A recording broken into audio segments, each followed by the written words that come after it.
रात में जब हम तारों भरे आकाश को देखते हैं तो यह दृश्य हमें अपनी जगह और अस्तित्व के बारे में सोचने पर मजबूर कर देता है। अनगिनत तारे, ग्रह और आकाश गंगाएं हमारे सामने फैली होती हैं और हम सोचते हैं कि क्या इस विशाल ब्रह्मांड में कहीं और भी जीवन हो सकता है। तो एक सवाल मन में उठता है, क्या हम इस विशाल ब्रह्मांड में अकेले हैं? यह सवाल जितना पुराना है उतना ही गहरा भी है। जब हम रात के आकाश को देखते हैं तो यह सवाल और भी महत्वपूर्ण हो जाता है। क्या कहीं दूर किसी अन्य ग्रह पर जीवन है? क्या वहां भी कोई हमारी तरह सोचता और महसूस करता है? यह विचार हमें अचंभित करता है और हमारी कल्पना को पंख देता है। यह सवाल सदियों से मानव जाति को मोहित करता रहा है। प्राचीन काल से ही लोग आकाश को देखकर यह सोचते रहे हैं कि क्या वहां ऊपर कोई और भी है। पुराने खगोल शास्त्री और दार्शनिक इस रहस्य को सुलझाने की कोशिश करते रहे हैं। वैज्ञानिक इस गुत्थी को सुलझाने में जुटे हुए हैं, लेकिन अभी तक कोई ठोस जवाब नहीं मिला है। आधुनिक विज्ञान और तकनीक ने हमें ब्रह्मांड के रहस्यों को समझने में काफी मदद की है, लेकिन जीवन के सवाल का जवाब अभी भी अधूरा है। हालांकि एक बात तो तय है कि ब्रह्मांड अत्यंत विशाल है। हमारी पृथ्वी इस विशाल ब्रह्मांड का एक छोटा सा हिस्सा है। जब हम इस विशालता को समझते हैं तो यह विचार और भी रोमांचक हो जाता है कि कहीं और भी जीवन हो सकता है। हमारी पृथ्वी एक छोटे से सौर मंडल का हिस्सा है और ऐसे अरबों खरबों सौर मंडल इस ब्रह्मांड में मौजूद हैं। हर सौर मंडल में अनगिनत ग्रह और उपग्रह होते हैं और उनमें से कुछ पर जीवन की संभावना हो सकती है। यह सोचना तर्कसंगत नहीं होगा कि सिर्फ हमारी पृथ्वी पर ही जीवन संभव है। जब हम इस विशाल ब्रह्मांड को देखते हैं तो यह विचार और भी मजबूत हो जाता है कि कहीं ना कहीं किसी और ग्रह पर भी जीवन हो सकता है। वैज्ञानिक इस दिशा में लगातार खोज कर रहे हैं और हर नई खोज हमें इस सवाल के और करीब ले जाती है, क्या हम अकेले हैं? यह सवाल हमें सोचने पर मजबूर करता है और हमारी जिज्ञासा को बढ़ाता है। शायद एक दिन हमें इस सवाल का जवाब मिल जाए और तब तक हम इस रहस्य को सुलझाने की कोशिश करते रहेंगे। जब हम ब्रह्मांड के आकार की बात करते हैं तो संख्याएं भी अपनी सीमाएं पार कर जाती हैं। हमारा सूर्य एक तारा है और हमारी आकाशगंगा मिल्की वे में ऐसे अरबों तारे हैं। अब सोचिए, मिल्की वे जैसी अरबों आकाशगंगाएं इस ब्रह्मांड में मौजूद हैं। हर आकाशगंगा में अरबों तारे और उन तारों के इर्द गिर्द घूमते हुए अनगिनत ग्रह हैं। 1961 में वैज्ञानिक फ्रैंक ड्रेक ने एक समीकरण प्रस्तुत किया जिससे यह अनुमान लगाया जा सकता है कि हमारी आकाशगंगा में कितनी बुद्धिमान सभ्यताएं हो सकती हैं। यह समीकरण, जिसे ड्रेक समीकरण कहा जाता है, कई कारकों को ध्यान में रखता है, जैसे कि तारों के बनने की दर, ग्रहों वाले तारों की संख्या, जीवन के लिए उपयुक्त ग्रहों की संख्या आदि। ड्रेक समीकरण के अनुसार हमारी आकाशगंगा में कई बुद्धिमान सभ्यताएं होनी चाहिए, लेकिन अगर ऐसा है तो हम अब तक उनसे संपर्क क्यों नहीं कर पाए हैं? यही सवाल है जो फर्मी विरोधाभास के रूप में जाना जाता है। इटालियन भौतिक विज्ञानी एनरिको फर्मी ने यह सवाल उठाया था। उनका मानना था कि अगर ब्रह्मांड में अन्य बुद्धिमान सभ्यताएं हैं तो वे अब तक हम तक पहुंच चुकी होती। फर्मी विरोधाभास का कोई एक जवाब नहीं है। कुछ वैज्ञानिकों का मानना है कि हो सकता है कि हमारी आकाशगंगा में हम ही एकमात्र बुद्धिमान सभ्यता हो।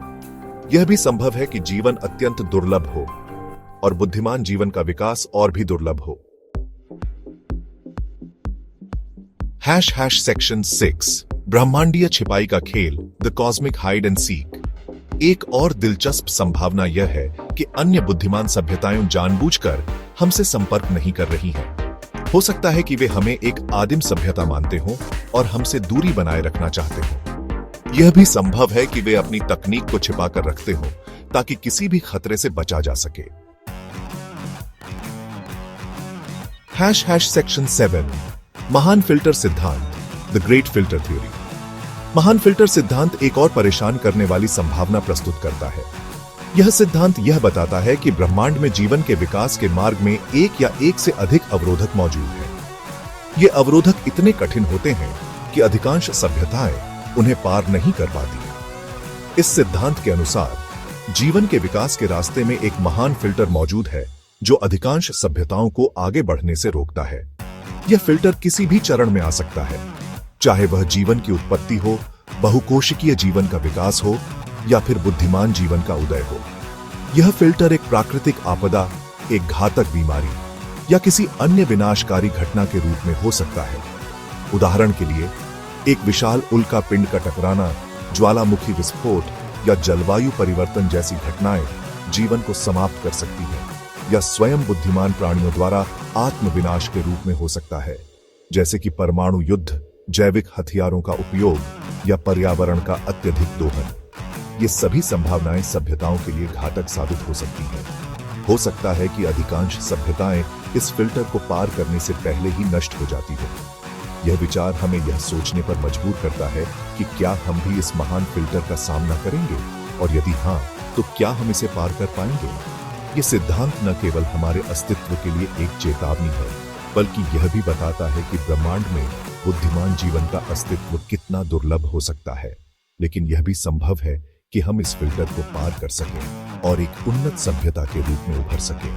इसके लिए हमें विज्ञान और प्रौद्योगिकी में निरंतर प्रगति करनी होगी और साथ ही साथ अपने ग्रह और संसाधनों का सतत और जिम्मेदार उपयोग करना होगा।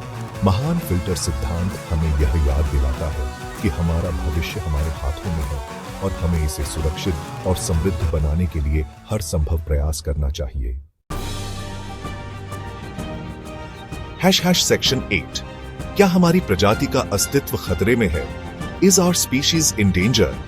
अगर महान फिल्टर सिद्धांत सच है, तो यह मानव जाति के लिए एक गंभीर चेतावनी है।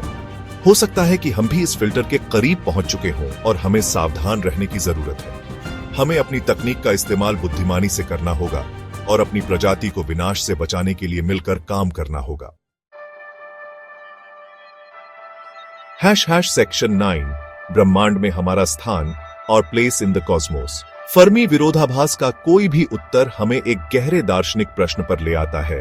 ब्रह्मांड में हमारा स्थान क्या है? यह प्रश्न न केवल वैज्ञानिक दृष्टिकोण से महत्वपूर्ण है, बल्कि यह हमारे अस्तित्व और हमारी पहचान के बारे में भी गहन विचार करने के लिए प्रेरित करता है। जब हम रात के आकाश की ओर देखते हैं, तो हमें अपनी नगण्यता का एहसास होता है, लेकिन साथ ही हमें यह भी समझ में आता है कि हम इस विशाल ब्रह्मांड का एक हिस्सा हैं। क्या हम एक अनोखी और अकेली सभ्यता हैं, या फिर हम एक विशाल ब्रह्मांडीय परिवार का हिस्सा हैं? यह सवाल हमें न केवल वैज्ञानिक अनुसंधान की ओर ले जाता है, बल्कि यह हमें अपने भीतर झांकने के लिए भी मजबूर करता है। क्या हम अकेले हैं, या कहीं और भी जीवन है? अगर जीवन है, तो वह कैसा होगा? क्या वे भी हमारी तरह सोचते और महसूस करते हैं? यह सवाल अभी भी अनुत्तरित है, लेकिन यह अनुत्तरित सवाल ही हमें आगे बढ़ने के लिए प्रेरित करता है। हम अपने टेलीस्कोप्स को आकाश की ओर मोड़ते हैं, नई नई खोजें करते हैं और हर बार कुछ नया सीखते हैं। हर नई खोज हमें हमारे स्थान के बारे में कुछ नया बताती है और हमें यह एहसास दिलाती है कि हम कितने छोटे हैं, लेकिन साथ ही कितने महत्वपूर्ण भी। लेकिन एक बात तो तय है कि ब्रह्मांड के बारे में जितना अधिक जानेंगे, उतना ही हम अपने आप को और अपने स्थान को समझ पाएंगे। यह ज्ञान हमें न केवल वैज्ञानिक दृष्टिकोण से समृद्ध करता है, बल्कि यह हमें एक गहरे आध्यात्मिक स्तर पर भी जोड़ता है। हम इस विशाल ब्रह्मांड का एक छोटा सा हिस्सा है, लेकिन हमारी जिज्ञासा और हमारी खोज की भावना हमें इस अनंत यात्रा में आगे बढ़ने के लिए प्रेरित करती है, और यही हमारी सबसे बड़ी ताकत है।